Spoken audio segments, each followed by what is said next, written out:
Nas últimas semanas, Uber e 99 vem falando em taxas menores para o motorista. Dá para acreditar nisso? Pois é, basta você ver aí, inclusive, que a Uber mudou aí o resumo de ganhos aí do motorista, traz aí um gráfico onde ela quer trazer mais transparência e dizer para o motorista, ó, você fica com a maior parte. A 99 vem fazendo isso também com novas categorias, como por exemplo, 99 Electric Pro, onde ela reduziu a taxa do motorista durante 6 meses e ela está mostrando para a sociedade aí e também para o governo que elas estão querendo mostrar, e eu penso que isso tem a ver também com uma possível regulamentação, de que elas têm transparência, de que elas ficam com uma taxa razoável e que o motorista fica com a maior parte. A bem da verdade é que sabe que na prática não é bem assim. Tanto é que quando a Uber trouxe essa novidade, e aí quando vem a novidade, ela também divulga isso nas redes sociais dela, ela divulga isso, inclusive na mídia, tem esse gráfico aí do lado, onde você pode ver no gráfico que foi o primeiro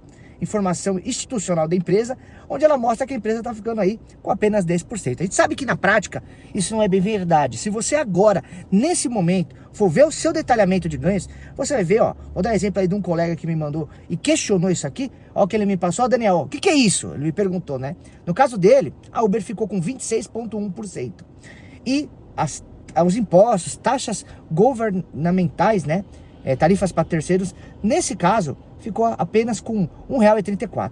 Só que quando você olha esse gráfico, é o que eu falo, quando a Uber traz a campanha institucional, tem esse videozinho aí do lado onde ela mostra, olha, a quantidade que o motorista fica, a quantidade que as taxas governamentais representam e, ó, o valor que a Uber fica. Então, quando ela traz isso para a sociedade, divulga para o governo, ela diz assim, eu fico com a menor parte. A gente sabe que não é na prática.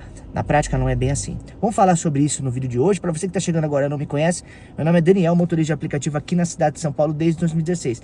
Aproveita para se inscrever no canal, para você não perder nenhum vídeo, nenhum conteúdo que eu posto diariamente. Sempre a galera me manda e-mails com temas também. No caso, o colega me mandou essa informação e pediu para mim gravar o vídeo. Eu estou trazendo e vou falar a respeito disso. Gente, o que eu acho que está acontecendo? O ano de 2024, aliás, desde 2023, vem se falando numa possível regulamentação dos aplicativos. O próprio governo já deixou bem claro que ele quer resolver essa questão. Está sendo adiado, e a gente só sabe o que vai rolar no ano de 2025. Até então, paralisou essa questão. Mas eu entendo, e eu vejo a narrativa, tanto de Uber, 99, de tentar aos poucos vender essa informação de que o motorista fica a maior parte, que elas ficam com o mínimo possível, mas que a gente sabe que na realidade não é bem assim. Eu recebi colegas me mostrando, por exemplo, que houve resumos, e se você olhar nos seus ganhos, você vai ver a quantidade de promoções que a Uber vem jogando para os passageiros. Agora resta saber se essa promoção realmente sai do lucro dela, se é um balanço entre várias corridas, ou se no fim sai do motorista. Se isso no futuro for tributado, quem vai pagar essa conta? Né? Se fala muito que querem jogar a responsabilidade do valor total da viagem para o motorista pagar. É um debate que está indo para o governo. Eu vejo essa transparência que a Uber quer colocar e quer impor com esses gráficos nesse momento, até mesmo para o futuro. Tentar, como eu falei, jogar para o governo que ela é a boazinha, que o motorista fica com a maior parte e ali que ela pratica muitas promoções. Vale lembrar que, se você olhar no próprio site da Uber, quando ela fala o que é taxas governamentais, né? Taxas para terceiros e tributos.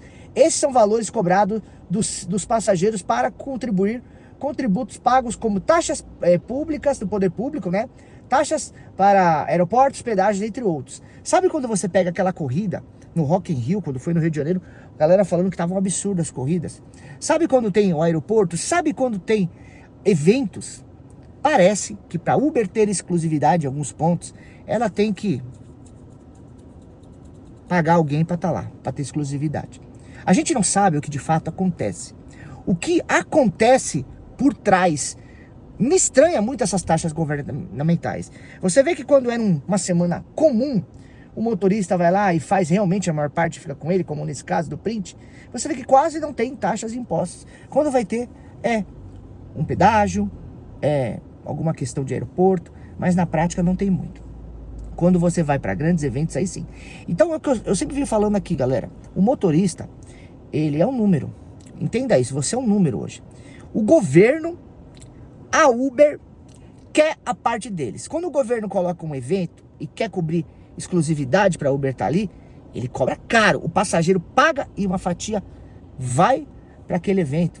Quando o aeroporto cobra para ter os pontos de apoio, para ter as regiões, os estacionamentos, ali, os bolsões, parte daquele que o passageiro paga vai para o governo. Quando você vai ver, quase 50% da corrida que é cobrado do passageiro, ali 50%, 60% apenas é para o motorista, quando elas trazem essas informações. Então tem muita gente espantada com os valores que o passageiro paga e o que o motorista recebe. E aí a Uber, principalmente a Uber, tenta colocar esse gráfico. Só que às vezes eu me questiono.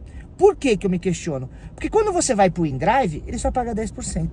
Quando você vai para 99, por exemplo, a 99, tem corridas que ela fica com 5%. Ora lá, como que pode a 99 praticar uma comissão menor e não ter tantas taxas governamentais, tantos tributos dentro das corridas? No caso da Uber, parece que aparecem muitas coisas. Ou a Uber consegue ter acesso a algumas condições e ela tem que pagar por isso, ou é balela, tá? O fato é que muita gente me mandou essa informação, tô falando sobre isso, gente, não é nenhuma novidade. Por isso que a gente tem que focar muito no quanto a gente vai aceitar numa corrida, no quanto essa corrida vai pagar para o motorista. Porque quando a gente olha isso aqui, em alguns casos a gente pode até desanimar. E o tema principal desse vídeo, quando se fala sobre esses gráficos, inclusive a 99, tentar falar que está cobrando taxas menores, é a força como as empresas querem impor nesse momento, onde se fala futuramente em debater muitas questões de regulamentações do motorista, elas começam a tentar ser transparentes. E aí você como motorista vai dizer, pô Daniel, mas por que a Uber não é como era antigamente? Por que a 99 não é como era antigamente, quando tinha uma taxa fixa? No caso, a única empresa que tem uma taxa fixa hoje é a InDrive. E eu vou te responder o porquê. Porque tanto o Uber quanto o 99, elas são empresas, elas são concorrentes, mas elas não são inimigas. Elas podem ser rivais, mas às vezes eu desconfio se não são a mesma empresa. Se tem os mesmos investidores envolvidos. Porque quando elas trabalham com uma taxa fixa, que nem no caso do InDrive, elas não têm lastro para conseguir introduzir o poder delas perante a grandes eventos, perante as situações, perante as promoções para passageiro. Quando elas trabalham com essa taxa variável, que é o que é praticado hoje, que ela pode cobrar o que ela quiser do passageiro e pagar o que ela quiser para o motorista, elas têm gordura para poder derrubar a concorrência. Às vezes você fala assim, mas a melhor empresa é que ela tem taxa fixa. Para o motorista, sim. Teoricamente, para o motorista é mais transparente do que esse gráfico que a Uber faz, mais transparente do que a informação que a 99 fala. Mas isso é uma coisa que ficou para o passado, meus amigos. Quando se fala em criar uma taxa fixa para cada empresa, elas determinarem uma taxa fixa, é o que elas mais brigam contra o governo para não acontecer. Porque esse é o fato que faz com que com elas ganhem o mercado. Quando elas têm essa taxa variável, que elas cobrem o que elas querem do passageiro e repassam o que elas querem para o motorista, elas têm gordura para dar promoções para alguns passageiros, para pagar taxas governamentais, para entrar em grandes eventos, para ter exclusividades nos aeroportos. Vê se a InDrive tem um bolsão, por exemplo, em algum aeroporto. Então a InDrive perante, e já deixou claro, porque o próprio diretor da InDrive, em uma entrevista no passado, disse que se tivesse a regulamentação como ela quer ser, com a Uber do lado do governo, a empresa poderia sair ou quebrar no Brasil. É claro que a Uber está sempre próxima do governo e a 99 anda correndo com ela.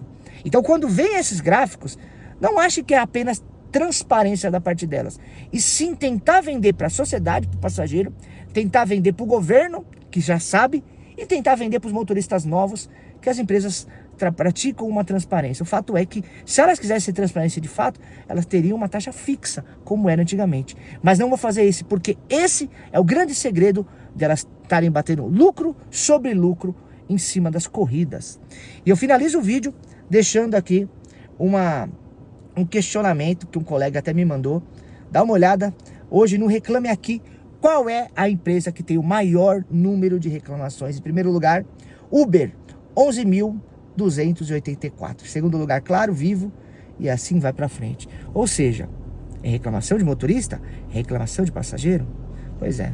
Ninguém entende como funciona os algoritmos, a cobrança e a transparência da Uber. Se fosse tão transparente assim, não bateria esse recorde de 11.284 reclamações, que envolvem taxas abusivas cobradas do passageiro, envolve bloqueios do motorista, envolve também grandes taxas onde o motorista fica muito puto, quando ele recebe R$100 ele não entende e ele fica só com 50. Então, reclamações recorrentes. Agora, as grandes empresas têm muitas reclamações, você vê que a Clara tem segundo lugar. As líderes têm muitas reclamações. Eu quero saber a sua opinião sobre esse tema. O que você acha? Você acha que de fato essa transparência tem um motivo? Você acha que a Uber quer vender para a sociedade e para o governo que ela fica com uma pequena parte? Aquele print inicial que eu falei, quando ela trouxe a campanha institucional, onde ela falou que ficava ali com apenas 10% da corrida. Mas na prática, se você abrir o seu aplicativo, você vai ver que a média é de 25%, 26%. Média. Tem gente que fica com 29%. Tem motorista que trabalha no X, por exemplo. Você que é do Uber X, entra aí no seu perfil. Qual é a sua taxa hoje? A Uber está ficando com quanto? Se considerar a parte da Uber mais a parte do governo, quanto corresponde na corrida? Porque o motorista, às vezes ele fica com 60%. A Uber diz que fica com 25% e fala que o governo fica com mais, sei lá, com mais 15%. Deixe seu comentário, a sua opinião. Tamo juntos e até o próximo vídeo. Valeu, tchau!